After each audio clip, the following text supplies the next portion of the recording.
Welcome to the American Reformer Podcast, hosted by Josh Abbotoy and Timon, Cline.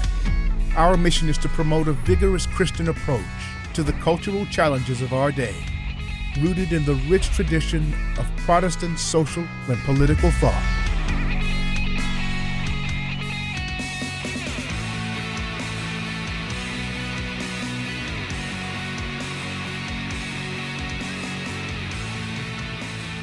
All right, welcome back, everyone, to the American Reformer Podcast. Usual host here, Timon Cline, editor-in-chief at American Reformer, and I'm joined by a guest today from the utility closet, as you will know him, Wade Stotts. And I've wanted to have Wade, you on for a while, and glad we could finally make it happen. And we're gonna talk about wherever the Spirit leads. We'll talk about that thing today. But Wade, for people who don't watch your, the idiots that don't watch your show or don't catch you on another podcast, people of poor taste, tell them a bit about what you do and about yourself, and how you got to doing what you're doing now. Yeah. Wade Stotts. I work at Canon Press. I do the Wade Show with Wade and the Wade Cast with Wade, weekly, sort of known for my weekly monologues. So I go out and just kind of either try to grab something that's in the zeitgeist, talk about it, try to do it in a funny way, try to, be engaging at least in a non-anxious way, talk about what's going on in the news. Sometimes I'll grab stuff, do a monologue about like a cultural topic or just like an essay that I found that I've been enjoying and want people to read or listen to.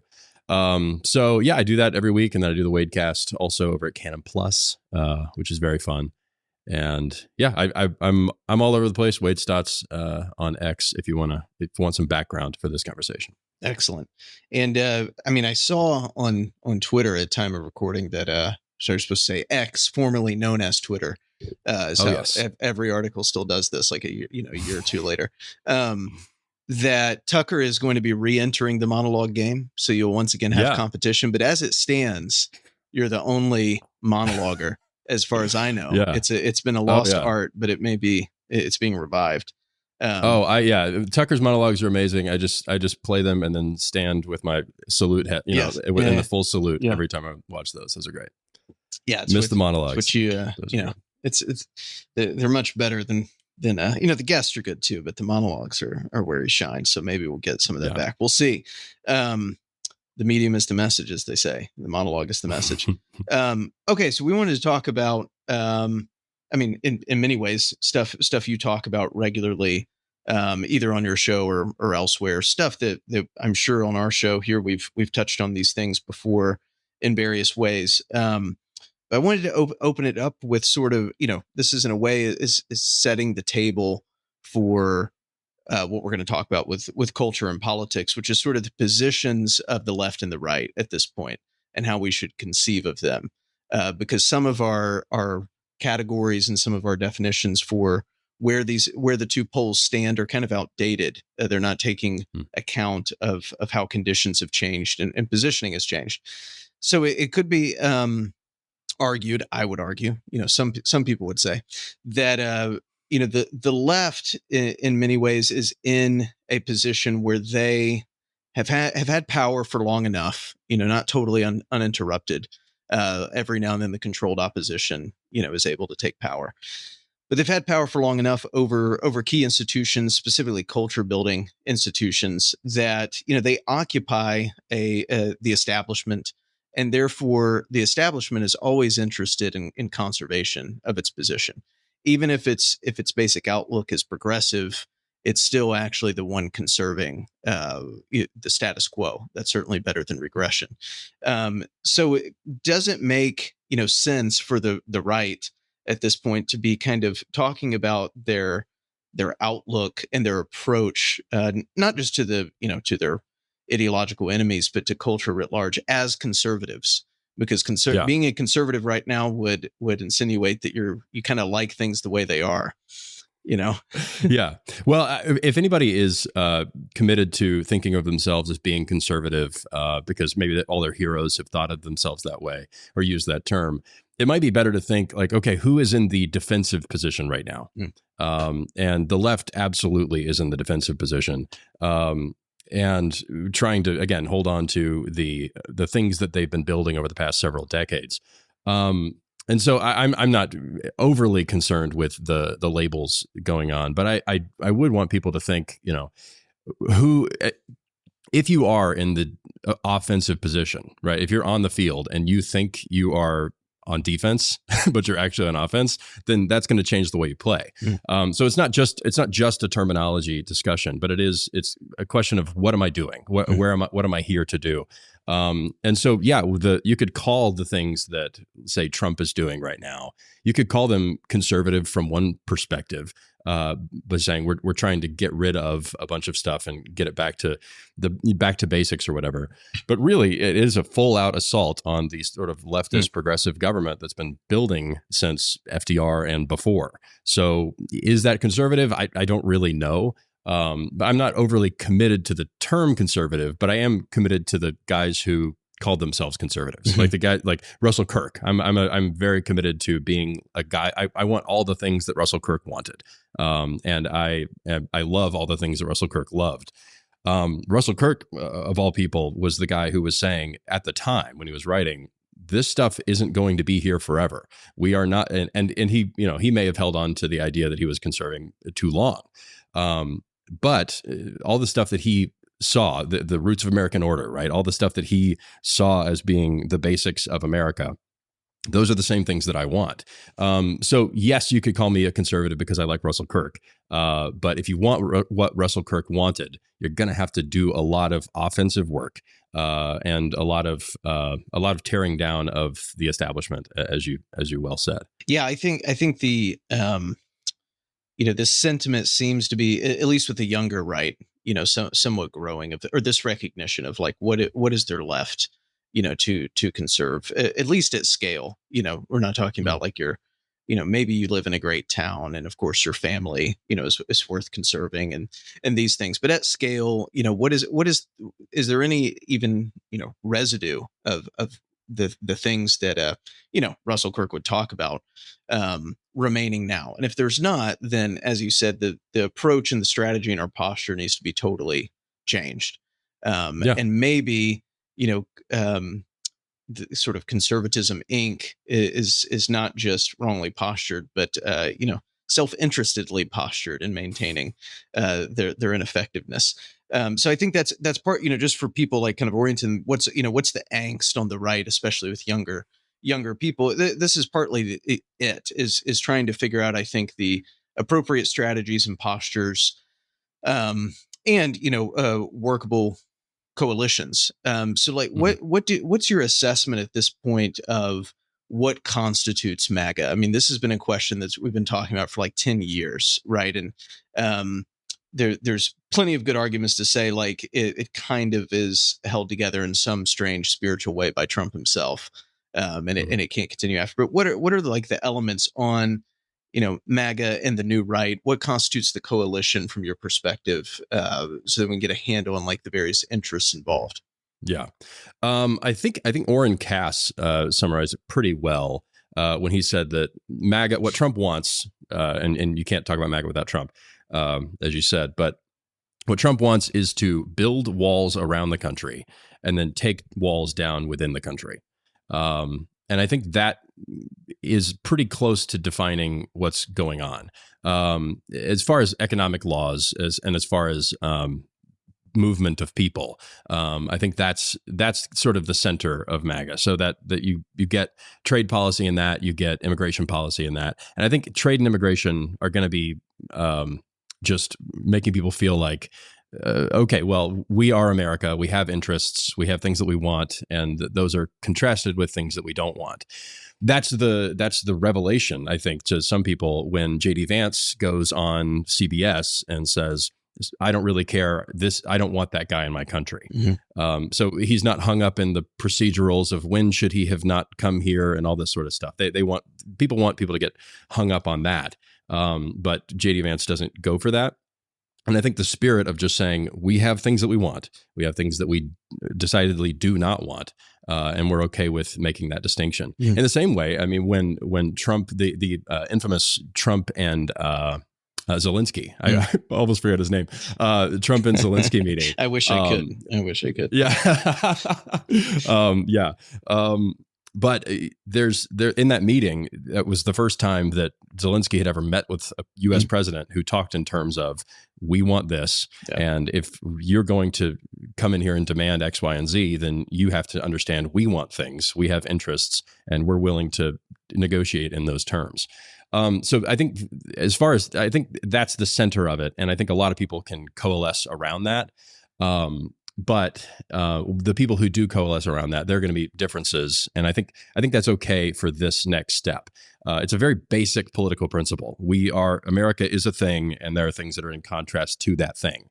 And I think the ability to reassert that basic truth of what politics is the center of MAGA, and is something that's worth whatever the next step. We have to preserve that distinction. Yeah. Well, you're right. I mean, it's drawn for various reasons, maybe competing interests, somewhat of a motley crew. I mean, you're closer geographically to Silicon Valley than I am at this moment that we're speaking. So, this is like the most recent addition, which I think people haven't gotten a handle on yet is where do the tech bros fit? Steve Bannon is certainly very unsure, let's say, about them being involved. But then at the same time, it's like they, all pieces of the coalition are essential, but you wouldn't have won without them. You could say the same thing, of course, about the populist base, but they were already there. You could say the same thing about evangelicals faithfully voting over 80%, or conservative Catholics doing the same at like 60%. These things are stable, but this was the new thing last year, right? That really pushed it over the top. So they're kind of there, but no one knows quite what to do with that, or quite who's driving it. Besides, I guess, Elon. Especially when it's like Peter Thiel is going around talking about the Antichrist and freezing himself. These things, freak some normal people out, or if they're not freaked out, they're just not sure what it's doing. What are their interests in America? What is it to them? And you had the big H-1B, fallout last, coming up on a year ago, which kind of indicated maybe they're not fully aligned with this thing, this thing that they're a contrary interest to. So what thoughts do you have on what we do with the tech bros in this situation? Yeah, I think that if it weren't for JD Vance, I would be way more concerned about the future of that marriage. I think Vance is a guy who understands the basics of, again, we are a country, we are a nation, we are a people, we want things, we don't want other things. And the fact that Vivek was exiled to Ohio, yes. I think shows that there's some Mike immune Sabo system. Is not too happy about him being exiled to Ohio, but he's from Cincinnati. But understandably so. I think Ohio is a fair choice. It's having lived there myself. No offense, of course, to the good people of Ohio, which does exist. But I think that, again, Vance is a guy who understands the Silicon Valley thing, and he understands MAGA. But if MAGA didn't have an immune system, then it wouldn't be able to even carry forward that we want this thing, we don't want that thing. So not just MAGA trying to revamp that in America, but also for itself, saying there are certain things that are outside the bounds of what we're doing. I think also the counter signaling, basically, I think that the Charlie Kirk thing has given them quite a bit of clarity of purpose as to what the next step is. Vance being openly, saying, I've talked more about Jesus in the past, couple of weeks than I have in my entire public life.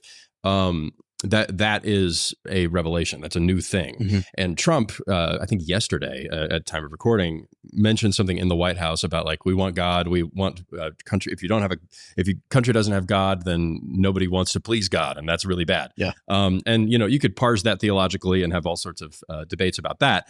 But the having the idea that Trump, so yes, that's a good idea to have, but also that Trump felt the positive pressure to say that sort of thing. This is MAGA now. This White House is the kind of place where that sort of stuff is said.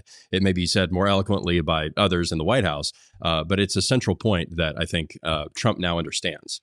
that he has to not just signal to it, but also represent it at some level behind the Resolute desk. So I'm heartened by that. So yes, I think the H-1B thing was a sort of a clarifying point. Is MAGA going to outlast this? Can MAGA have an immune system on that? I think that having the pro-Christian, at least pro-Christian statements and direction be after Charlie Kirk's death, I think that's another inflection point that makes them go, okay, it's not just an immune system thing. It's also a positive vision. Where are we going? Sort of thing. I think we'll certainly look, if Charlie Kirk's death will mean 1,000 things, right? To 1,000, to a million different people, but it will mean something to MAGA. And that now that Vance and Rubio, even Tulsi Gabbard has had to say these things, at least pro-Christian things. And that's something that we can hold them to. And it's something that they will then have to live consistently with, or again, their base goes away. Their base is like, hey, you said this. So I'm heartened by that. There are all sorts of times where you go like, hey, where is this going? I mean, I'm at heart a plan truster.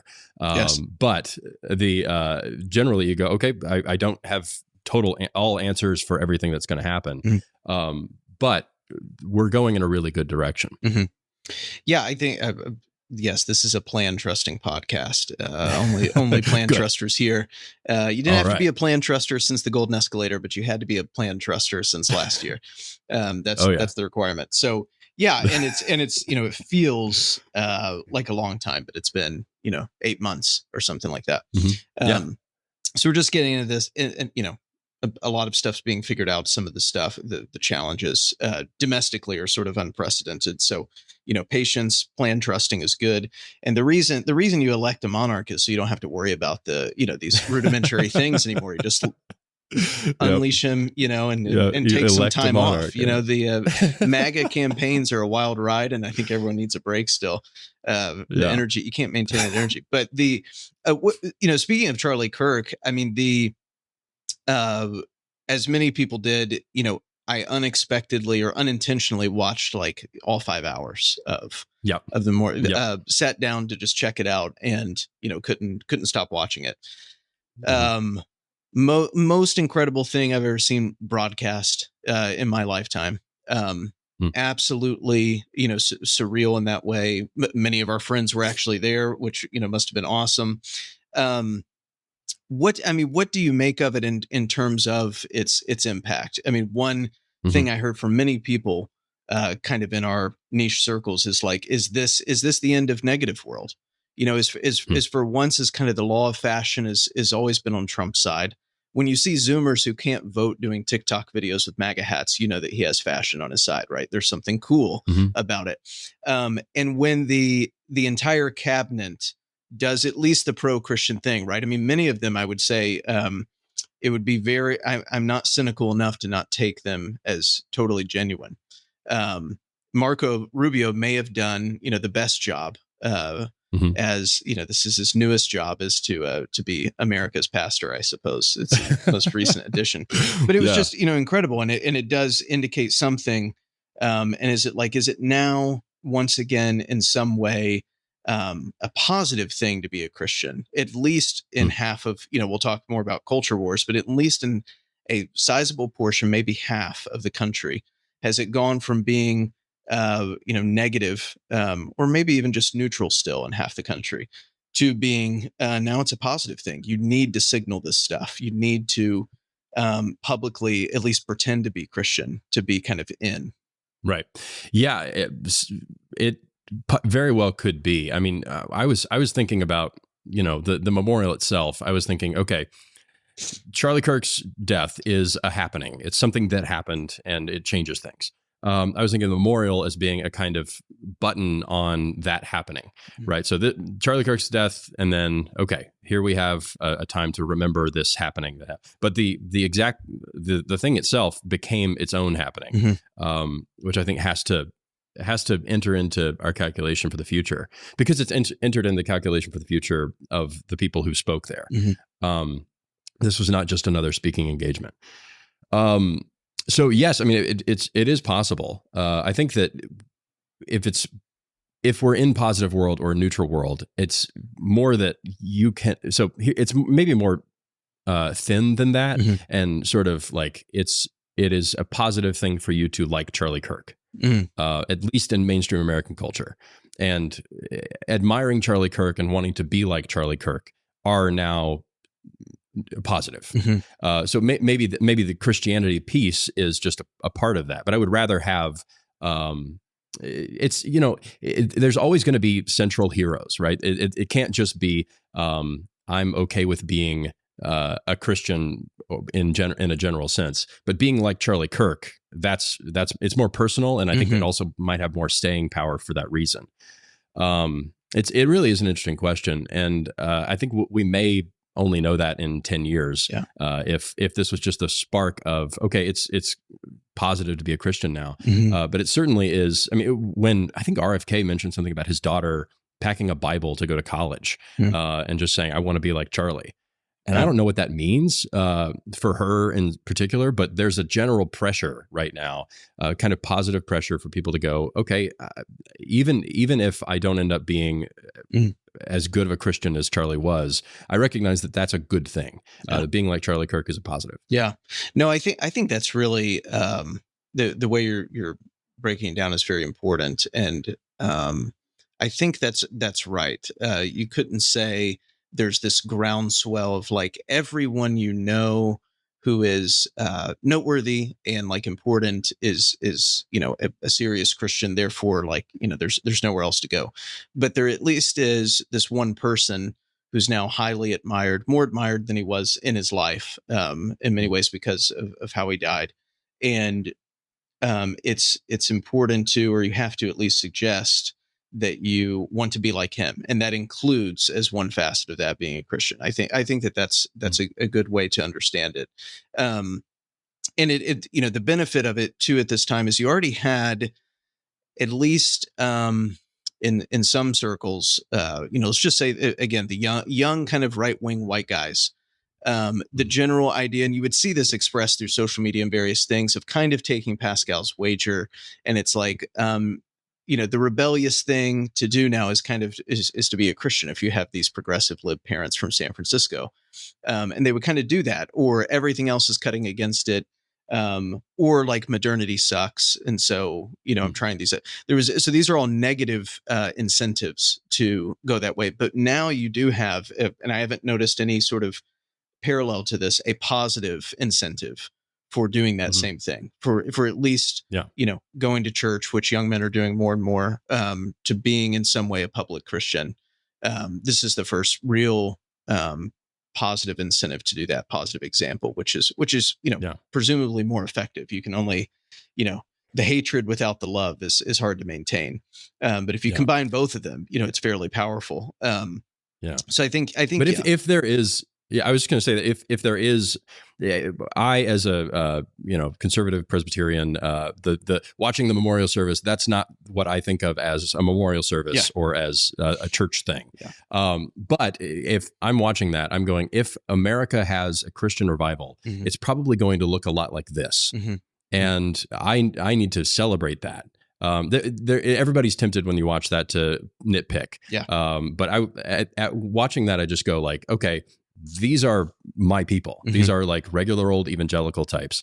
I follow Viva Frey, and he's this Jewish guy from Canada who went to the memorial and is standing behind a guy who has like Jesus trucks and beer or something shirt, or something like that, and then MAGA hat, and is raising his hands at this service, and he takes a picture and he goes like, you won't get me to be ashamed of these people. Like these are my people. And I think that's like being able to be okay with associating with the villains of the entire story that we were raised with, is something that's at least a positive direction for people who are not Christians, and to go, okay, if this is now not just the center, I think it's the center of MAGA. I think we could say that safely. But one part of this I think we haven't discussed is that whoever that interviewer was who asked Charlie, what do you want to be remembered for? You're asking a 30-year-old guy hey, when you die, what do you want to be remembered for? It sounds like an insane question, or sort of a like, well, I couldn't think of anything else to ask kind of question. Yeah. But the guy who did that gave us all a clip. Mm-hmm. We don't have to wonder, what does he want to be remembered for? What is the center of Charlie Kirk? What animated his life? And the way I see it is that we're going to be thankful for that guy, but also like we're in a way better position now because again, leaders have seen that clip, and like the fact that JD Vance has definitely seen that clip. Yeah. The fact that and that shaped the way that he was going about this. When Tucker hosted the Charlie Kirk show a couple of weeks after his death, he said, we're just going to talk about Jesus for 2 hours because that's what Charlie would want. And we're not going to make this about pet issues. Everybody wants a piece. Everybody wants a piece of Charlie Kirk right now. Yeah. But the fact that Charlie himself tried to define his own legacy, and that it worked. He didn't just say, it wasn't just a rant like, why would it's as if like, it's not as if Donald Trump Jr. died and said, I want to be remembered for being a strong Christian. It was that Charlie Kirk died, and Charlie Kirk said, I want to be remembered for being a strong Christian. He was, and we can emulate that. And like I said, the center of Charlie Kirk is the center of MAGA now. Yeah. And I think that's, I'm excited. I think that's totally right. And I think I was struck by, I was talking to Jake Dell the other day on the show about, the Protestant mainline and these things, and Reconquista, all that.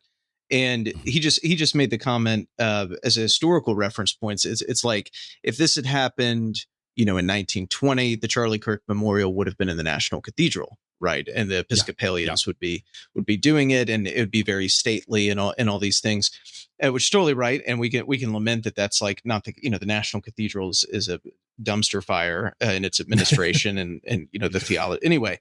So like, but the fact that it was in an arena, and it was much like a Trump rally, if a highly more Christianized one. And Trump even commented, he couldn't help himself. He had to talk about the distinction between a stadium and an arena. This is stuff he cares about, that he wanted to mention that, they had done something in a different arena before, these logistical questions that he's strangely obsessed with.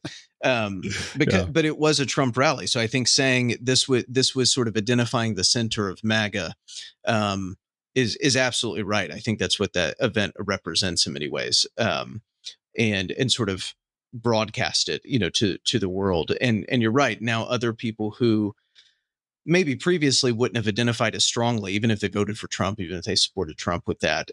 Now, if you're ashamed of those people, sort of the MAGA base, you're ashamed of Charlie Kirk, right? And who can say that? Yep.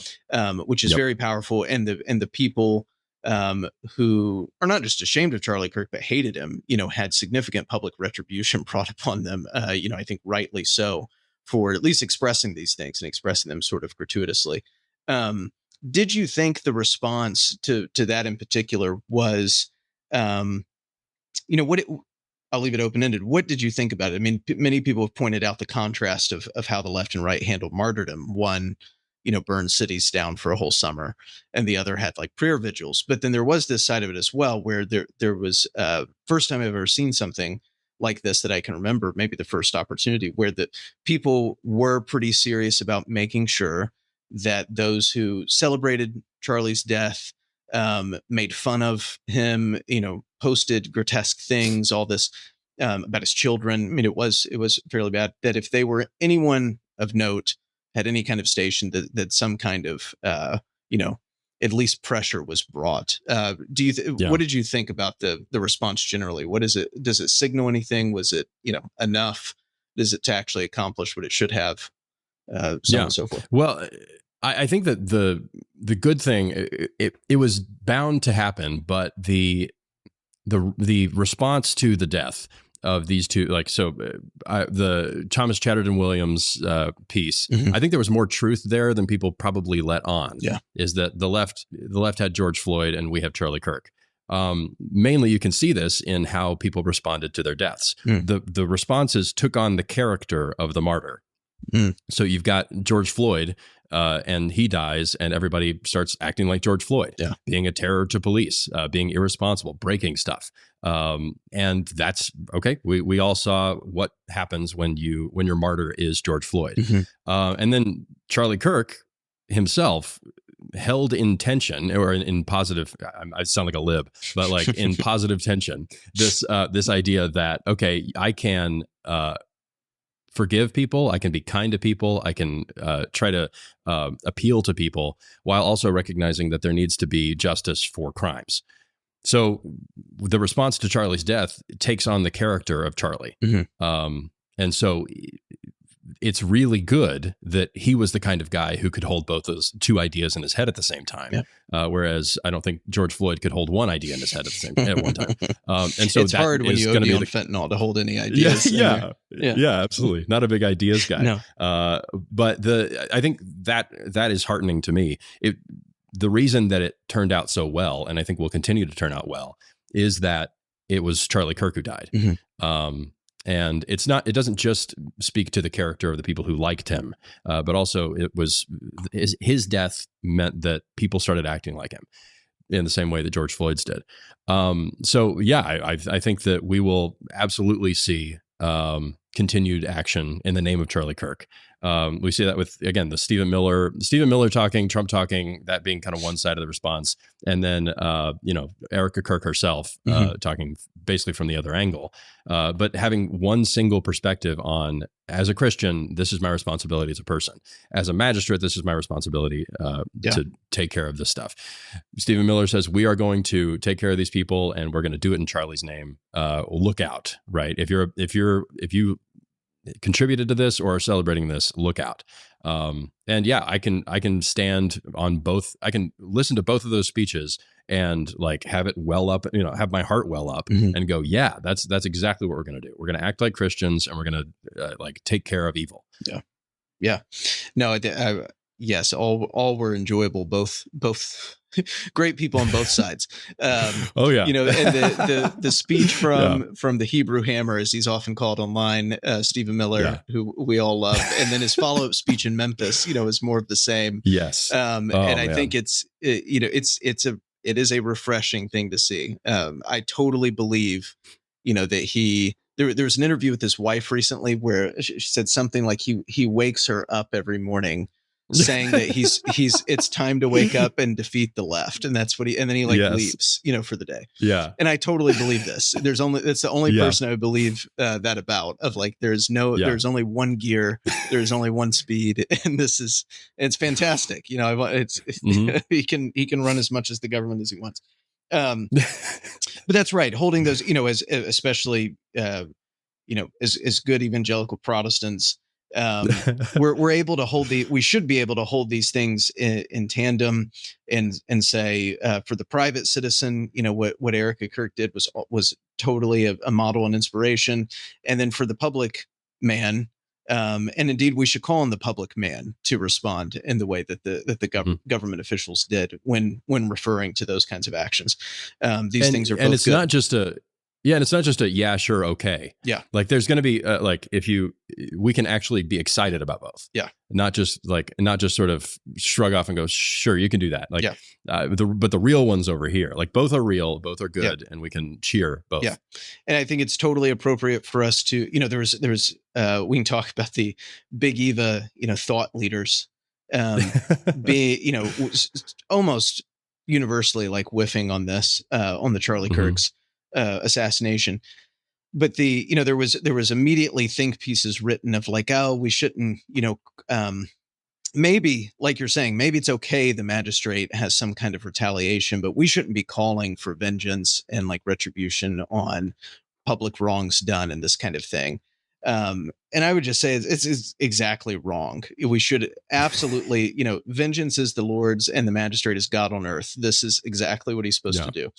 So you should. Well, if not, then why do they exist? Exactly. Yeah. Yeah. It's sort of, the bottom line was like, you can't be too enthusiastic about it. It's like, well, I just don't know what that, you're going to have to give me a proof text on that one. I like it when everybody does their job. Yeah. I'm really excited about it. I am very excited when people do what they're created to do. Right. So, but on I knew this would happen, of course. But then when you encounter it, it's still shocking. It's like the left, or not the left, but you could say the left. That was a perfect Freudian slip. evangelicalism, Big Eva, the responses were either milquetoast or were immediately concerned. What's our natural lane to, caution, don't be too excited. Let's nitpick the theology, that's presented by various people at the memorial, so on and so forth. I was surprised. These sort of events should change you. I think they should affect you. If they don't affect you, there's something inhuman about you.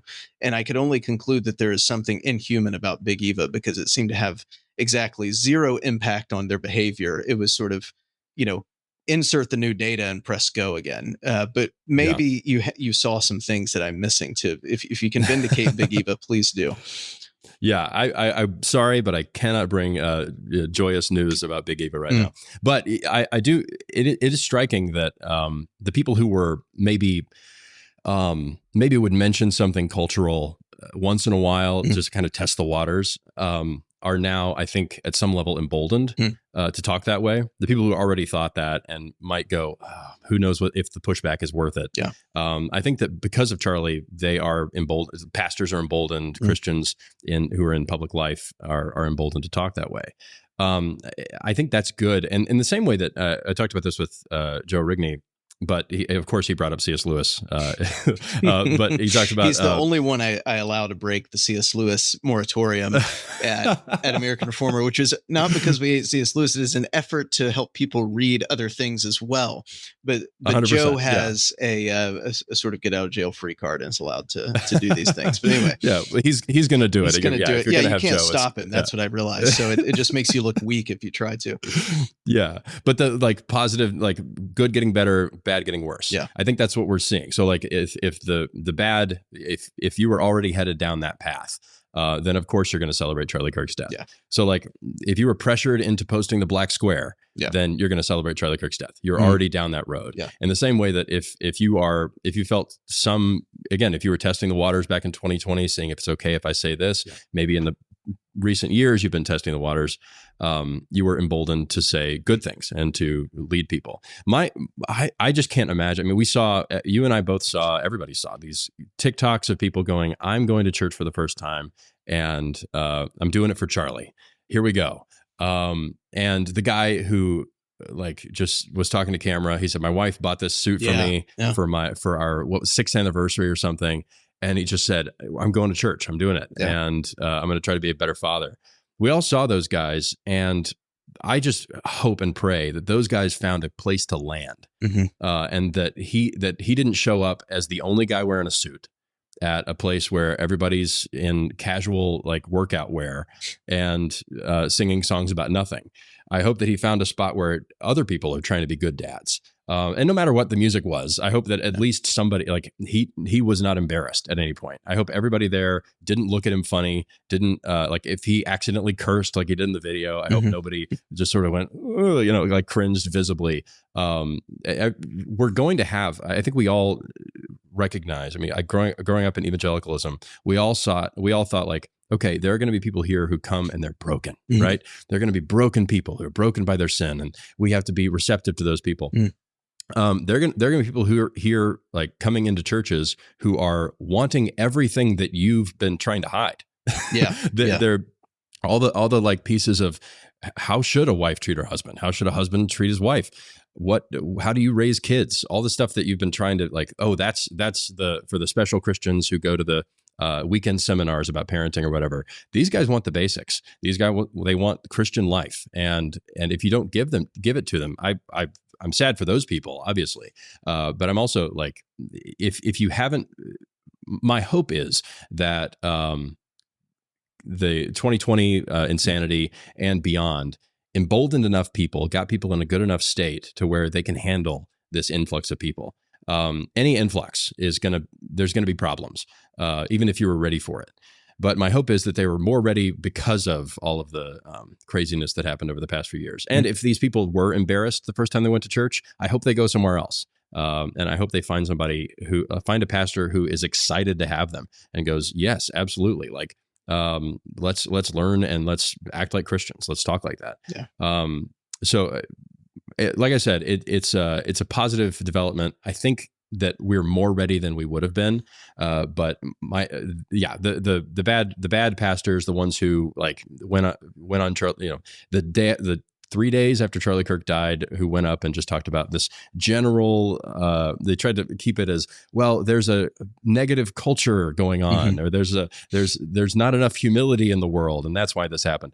That's dying, and that's going away. Yeah. And I hope that these guys who are trying to find a spot can find a good one. Yeah. I think, to some extent, I think it's inescapable in America to have like every church in some way, intentionally or not, is like seeker sensitive. And it's a question of like which one you're catering to. Right. And maybe you're not, you're not going full like James McDonald or whatever in this way, but it's like you appeal to something. And for a long time, all of the, the cool ministry, the ministry models were cosmopolitan, white collar, and your politics in the church reflect this. How you preach reflects this, and so it's the question that the churches that are going to benefit from this and succeed, I think, in this cultural shift, are going to be the ones that are kind of the opposite of that and aren't ashamed of it. And most churches are that. So it's very easy for most of you churches out there to adapt. That is what you are. Just don't, if you're not ashamed of it, you kind of lean into it. I mean, I saw right-wing Twitter guys, in the sort of a non-sphere, and I've followed some of them long enough to know they are not, Christians, but they watched the memorial, and I saw comments that were just like, wow, the hymns are so much better than this like contemporary slop. It's just like an observation of theirs. That's what they that's what they were looking for. It's what they want, is if they happen to show up at your church, that's what they wanted. So it's, these could be good things as churches respond to this. Everyone's going to look at the Lifeway surveys and this sort of thing. But if you can feel this a little bit earlier, you will benefit. And I just think most of what's being desired is actually just good. So you're not pandering in that way, or you're not capitulating to like, in some kind of marketing scheme. They're actually just good things. So I hope that it actually directs churches in a positive. I think it can. I think it's a very good sort of externality of all this. But you mentioned culture already, and sort of the preaching, from people, those who performed less than ideally, let's say, on the few Sundays after Charlie Kirk's assassination, where maybe it's negativity, maybe it's the internet, maybe it's these things killed Charlie Kirk. It's it's the iPhones that your kids have. These kinds of things. In many ways, the what's becoming apparent to those that are aware, though, is that like the culture war is totally here. It's never been more pronounced.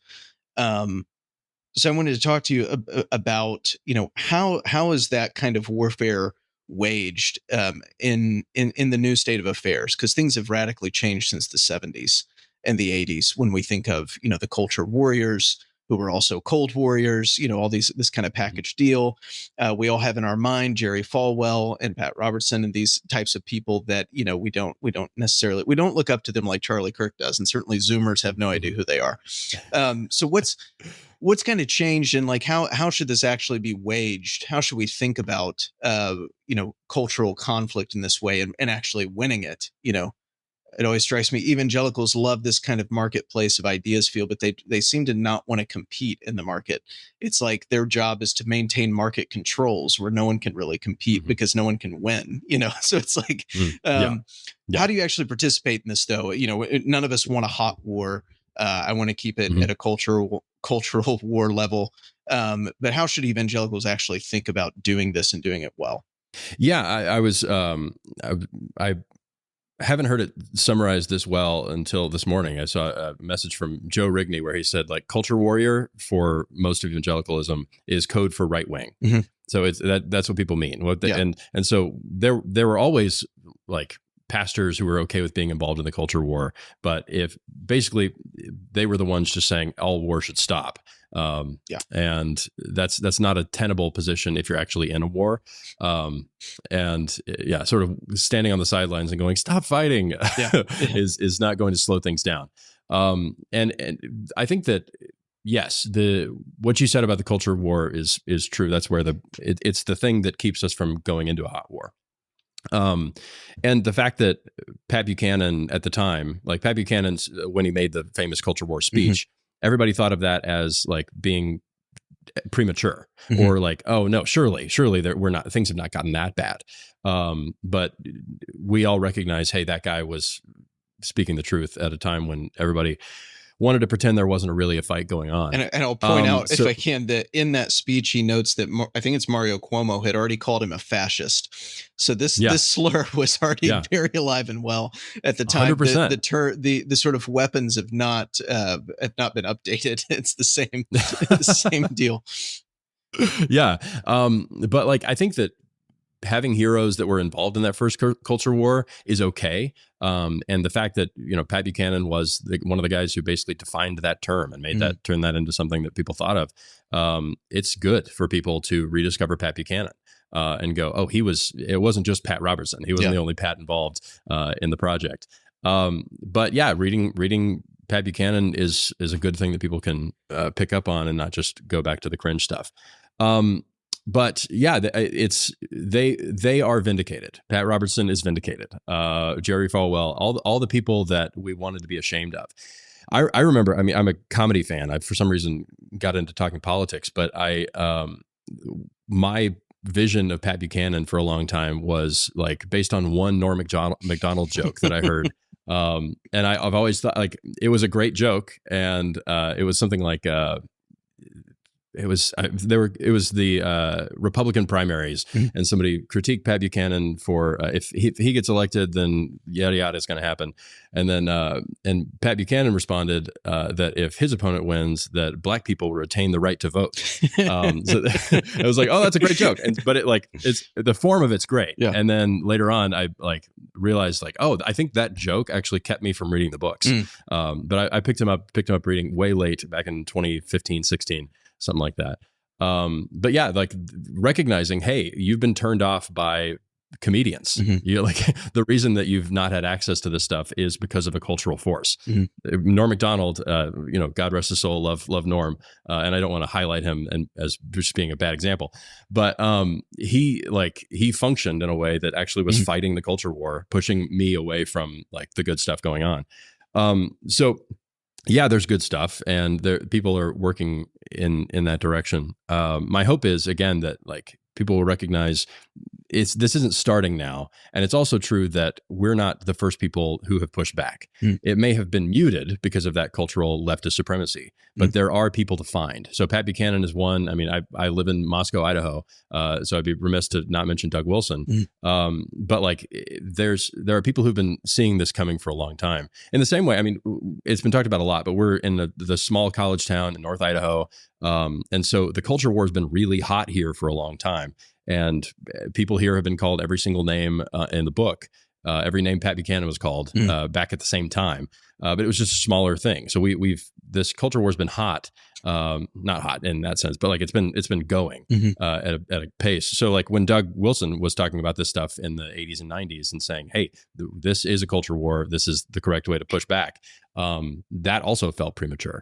But he's still writing. He's still doing good stuff. And there's a reason that he has been promoted at some level to being the face of right-wing evangelicalism is because, hey, he's been saying this stuff for a long time.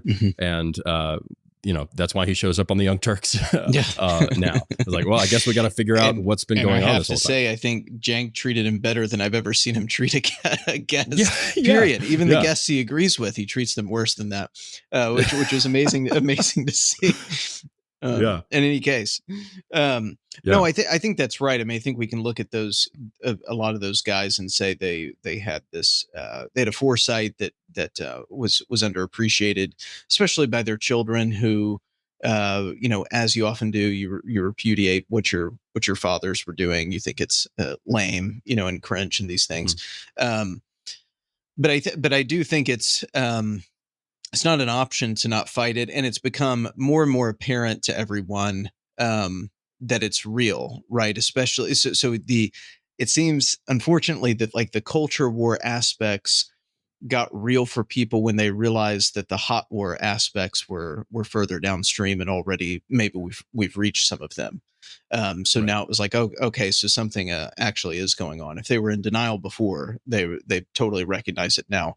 But I think I don't know if the right generally probably increasingly appreciates these aspects, and they've more than conquered like new mediums.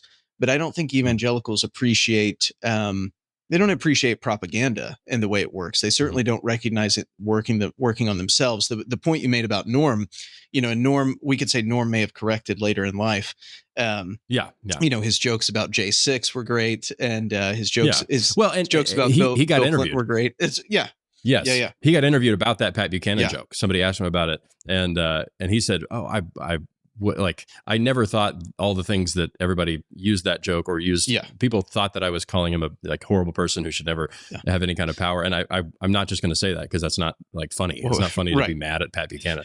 Well, we have to say Trump also used the same approach to Pat Buchanan at one point in his life. That is so, true. Hey, but the point, what you pointed out, regardless of the fact that this is how it works, this is what comedy does. This is what the cultural apparatus does. It's pushing you somewhere. These are not neutral things. The people behind them do not have neutral goals, and this is actually how you're moved, subconsciously, especially in the sort of taste making. That's what these things are doing. But I don't think evangelicals appreciate this, how it works on them. And certainly not sort of getting in the game, and maybe they find it in some ways unsavory. But this is just like normal human activity. You're going to have it. So how should we think about? We don't want to be cringe for sure, but also we need a certain level of confidence in order to approach this kind of warfare effectively. Well, I mean, Andrew Breitbart is the guy everybody talks. This conversation will absolutely have to go to Andrew Breitbart. But when Breitbart was talking, getting in the game was much more expensive. So his main lament about this whole thing was, why are right-wing donors only donating to think tanks and news media? What's with the money thing? And that's still a reality, right? It's still the case that that money isn't flowing toward cultural projects, and the kind of cultural shaping things that just shape you at a subconscious level, jokes that get stuck in your brain, right? I still remember jokes from watching Jon Stewart and watching the Colbert Report. Those are stuck in my head, and it takes time for me to start to like Rick Santorum again, because I still don't like Rick Santorum. That's fine.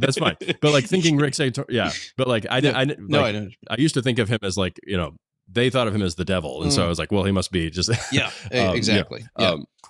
So even that level, the fact that right wingers aren't really pushing in that, big right wing donors are still mainly stuck in news media. I was P.G. Keenan talks about this, where has talked about so dream scenario, ABC loses their broadcast license after the Jimmy Kimmel thing. Didn't happen, isn't probably going to happen in the foreseeable future. But if that happens, the creating an alternative to ABC is not just creating the nightly news segment. And so if you were to give that to a bunch of right wingers, okay, all right, right wingers, you now own this frequency, and you can broadcast all your content there. We don't have enough stuff, and that is because we didn't do what Andrew Breitbart said with donating and just seeding money in the right direction, but also because we've not been prepared in that direction. So it's easier now. It's not built, but it is easier to compete in that way. And the good thing is that we can handle it. So I think it's too simplistic to say that Trump won because of podcasts. But Trump did win at some level because he was a human being. And when he showed up on a podcast, he could talk for 3 hours and it made sense. And people enjoyed their time there. It just felt like a normal episode of the podcast. It wasn't prepared talking points, yada, yada. It was as, Trump's Joe Rogan episode was as, everywhere as every Joe Rogan appearance is. And that's great. That's what people want. So they're human beings, and you recognize that it's not just like Trump's weird obsession with logistics, and he likes grass, and he likes talking about steel. Yes. Like that stuff. That's just a person. So cool. Like you have a weird obsession. Yeah. If I'm listening to Joe Rogan, I want to listen to people with weird obsessions. Yeah. So I think that's a positive, recognizing, hey, money should flow there. And that we're probably going to enter into a time where Paramount, I think Paramount's probably going to be the biggest one, is going to be trying to cater to the tastes of middle America. You can see that with, like, if you scroll through Paramount Plus right now, it's basically like your dad's streaming service. Yeah. Like that's the idea. And so my guess is that they're going to try to make that play. And the only reason that will work at some level is because they don't have an even better high quality alternative. So these shows, the reason that Yellowstone succeeds is because it's the closest thing to Red America, that it just has all the costumes. Yeah. But it's the closest thing to Red America. I recognize that. Yeah. I know people that dress like that. So I'll take whatever propaganda they feed me. So it's, we're not prepared. We haven't really given money to people who are willing to, like, these entertainment things, like, they lose money and news loses money. But for some reason, the cultural stuff has always felt like more of a risk because it doesn't pencil out. But progressives for a long time have been willing to lose money. In the case of Stephen Colbert, lose $40 to $50 million a year to keep people, like, headed in the right direction from their perspective. Yeah. And it's okay for us to push in the opposite direction. Yeah. And I think the competition for us is it's getting better and better all the time, because the propaganda from the left, they've run out of they don't require creativity anymore. It's very, I mean, you see the clips from, like, Libs of TikTok of, these kids shows that are on Netflix, and they'll put, it's just very on the nose with, like, the trans ideology. It's not subtle. It started, like a decade ago, it was more subtle of, well, you just would happen to notice that, like, two of the cartoon characters are both men and they have a kid or something. No one says anything, but it's just, like, there for a moment. Now they're having, like, entire dialogues about coming out as, non-binary and trans and stuff with these, like, little kid shows. Not trying at all, right? This is not subtle. Yeah. Right. And so that means it's better for you in terms of competing with that, because, one, these are increasingly unpopular messages they're trying to promote. Just like illegal immigration is highly unpopular.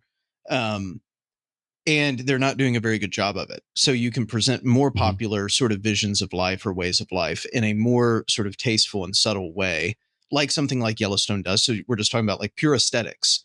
And you can compete better like that. Producing the content, the ability to produce it should be there. It is, but there's, of course, this funding and quality chasm that we have to bridge somehow. Yeah, I see the like, being overt about the trans stuff as a sign of desperation. So this like, you could be more subtle when everything was going your way. Yeah, the Obama era was, I think people just thought, like, once Obama gets in office, then the, like, progressive Reich, the 1,000-year progressive Reich, just is initiated. They thought that. Yes. Yeah, and I think a lot of right-wingers like myself thought the same thing. Well, I guess this is just the way things are going to go forever. Yep. Thankfully, there were other people who didn't believe that and thought that there was another way. But, like, they could be more subtle at that point. And the devolution of late night TV is another example of the same kind of thing. I watched a clip of Saturday Night Live did a parody of Pete Hegseth's address to the generals. And they had Colin Jost. So, like, somebody introduced Colin Jost as Pete Hegseth, and the guy introducing him did something. The introduction was like, well, we've brought you all here from your important duties to listen to a Fox News host for an hour. And in that, you go, okay, nobody would say that. Yeah. They're not even able to take on the perspective of somebody else in order to satirize it. Right. Their abilities have degenerated so much that they can't do that. Like, they're worse at it than the conservatives are of the anti-woke TV shows that everybody tries to make. And, it's just so on the nose, they don't really know what they're doing. It's like, well, they're just as bad at it and have gotten worse and worse at it. Yeah. The fact that Stephen, like, and of course, Stephen Colbert, of course, Jimmy Kimmel are examples of that as well. But they're not trying to do narrative. So like these sketch shows are trying to do narrative and can't do it. They have to do only self-aware jokes. And when you can't take on the perspective of the person you're satirizing, I think the right is actually better at that. I think the right can make jokes that take on the character of the left because we see them all the time. Yeah. There's for some reason people, this has been widely said, but people think that the right has a hard time like if progressives would just be able to explain to the right, this must be an ignorance question. If we can just explain our points, then they'll understand. But the problem is that's all we have heard for our entire lives. And they think, well, it's just you need to hear it again. You should have just gone to public school. Well, we did. Sorry, we rejected that. And it turns out that the left doesn't understand that there can be a person who disagrees with you. And so, of course they want to shut them down. And well, we tried to convince you, I guess we have to murder you, which is the current play. Yeah. No, and I think that's right on comedy. I mean, the one to do the comedy, you do have to sort of assume the cultural center. You're playing to like the people you think are your audience, and then you do your best to understand them, what they think is funny.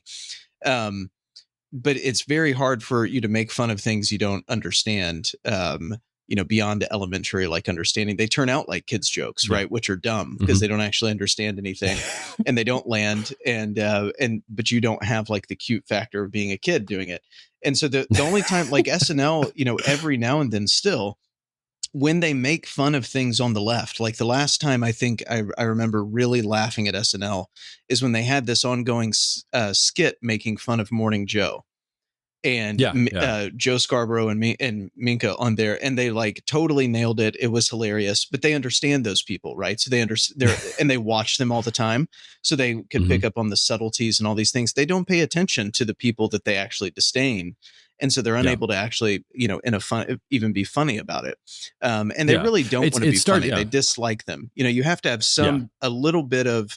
Like I used to think George Bush jokes were very funny and George Bush caricatures were very funny because I had a slight amount of affection for him, so they're funny. You can't like totally hate this thing you're making fun of. And they've just completely lost their, lost touch and the ability to do it. So it's not compelling, just objectively. So, And even the George Bush stuff, that was all post 9/11, most of it. And so they had tried to rally around this guy, even as much as they hated him. So there was some built in, like, he's that guy who we waved the flag for a month when he was president. We all cheered when he threw the strike at the Yankees game. And so that goes on. But like there's a reason that James Austin Johnson is the guy who does the Trump impression on SNL. And he comes from like Tennessee. All his relatives are Republicans, probably love Trump. And when he sees Trump, he sees the guy who my family voted for. And like so there's a reason that he's able to observe the mannerisms and not be disgusted like long enough for him to actually observe it, know what's happening. Well, this is like, and that's, Gillis too is like that. I mean, his Trump impersonation is pretty good. And he seems to, he says a lot of, dumb things publicly like these people do, but he clearly doesn't. I mean, he's in Bud Light commercials. He clearly does as part of the rebrand to get back, away from the tranny stuff, along with Peyton Manning and whoever else the real American is. So he's able to pull it off. When Alec Baldwin does it, it's awful. And anyway, there was lots of Alec Baldwin stuff to say right then, but in any case, I think that's totally right. So as they become, just objectively not funny, and back to the, Trump on sort of being easy, at ease with himself and with his audience. When I wrote a piece on this like back in October about the podcast effect for World, and it was when I saw him. I can't remember. It's a comedian's podcast. I can't remember his name, but it's huge. And he's just on a couch with like 4 guys for like 3 hours. And he has them laughing the entire time, like they're falling out of their seats in total command of the situation. And they're actually laughing, it's not fake. And you would just see anyone from the left trying to do similar things. Even Gavin Newsom, who's the best they have. He's not making anyone laugh. No one feels at ease with him. He's barely human. So I do think it's the humor aspect, the sort of being in touch with normal America. I mean, these are total, these are powerful things that the right has, and they just need to figure out how to channel this into the sort of content we're talking about. Yeah. And we're okay with admiring people, which is essential to entertainment as well as politics. Being able to, like, all the stuff that, like, Trump's ability to talk to people and command a room is the most transferable thing in the world. But the left doesn't want those things. It sees those things as old fashioned. What we want is just, they want soft power going on in the background, and we just need a face. Give us the face, and then we'll do all the real work. Yeah. But the fact that we admire somebody and go, wow, that guy's a cool guy. Wow, that guy, everybody wants to listen to when he talks. Yeah. Like it's the kind of stuff that you'd read in rhetoric. It's not. It's the kind of thing that we don't really have a infrastructure for anymore, like training people to be statesmen, to have rhetorical skill, to be able to understand their opponent, respond in a quick way. Trump, for some reason, is this holdover and has this statesman quality. Odd to say about Trump, but yes, everybody wants to listen to him. Everybody, comedians hanging on his every word. Comedians, that's their own, like, the central skill is being able to hold people's attention so that a little turn of phrase can light up a room. Yeah, they're looking at one of them in terms of being compelling. Yeah. So I think the right, as we've abandoned it as a culture, the ability to hold a room's attention.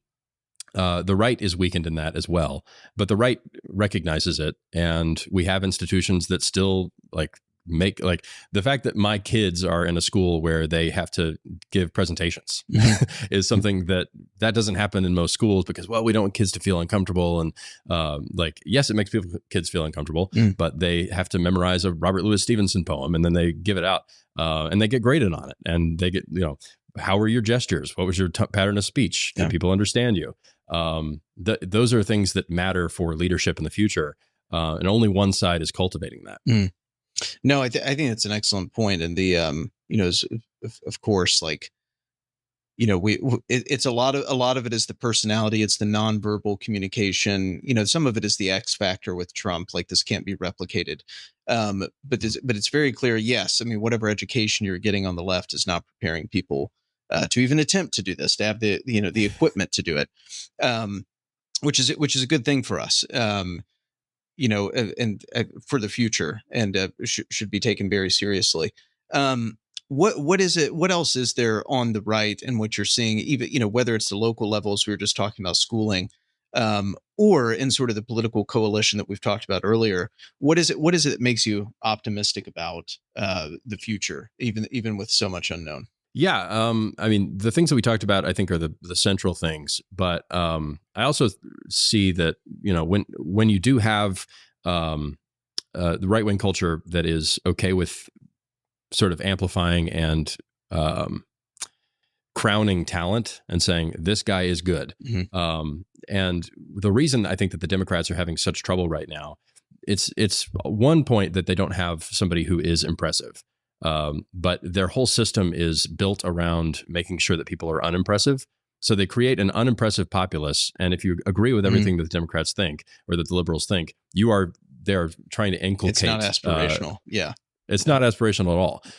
But the fact that Charlie Kirk, self-taught, and just rep after rep, sitting in front and talking to people, that's our hero, and Trump is our hero. And JD Vance these are the heroes. So I think I'm optimistic mainly because our leaders are better than we are, and that we're headed in that direction.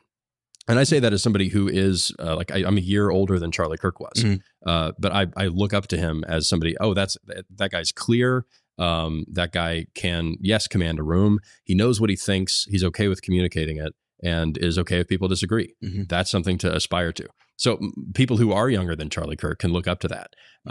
So I anytime people say there's this faction on the right that is doing X, Y, Z, I don't like that. That's not good. Yeah, I agree. There are plenty of right wingers who are they'll nitpick about good stuff, or they'll all that kind of stuff.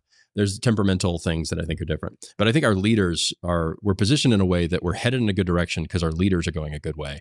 And I see progression in our leaders. If all we saw was Trump from 2016, with the sort of like American optimism that I can just go in and I'll fix the whole country, just give me a month. If that was still going on, I think that there would be more cause for alarm. But Trump has learned, and he's gathered around himself people who are headed in a good direction. And yeah, good gets better, bad gets worse. And right now, good is getting better. It better get, I'm always, the patience thing is your patience can get tried in this kind of situation, but you should be patient, recognize like that God is actually telling this story and that we're in the audience and we're also characters. So I think people are recognizing that. And so my hope is that, our heroes will continue to move in the correct direction, and we can be part of that. We can be voices in the right direction, but also that we can be shaped by our leadership. We can shape our leadership and be shaped by them at the same time. So that's a heartening. That's what gives me optimism, at least, or makes me think we're headed in the right direction. And I have a theological commitment to hope. So that's a good thing. Well, that is a good thing, and that's, I think, a good note to end on. Wade, thanks so much for coming on and giving us your time. And audience, thank you, as always, for joining us. Do subscribe and all that. And until next time, God bless.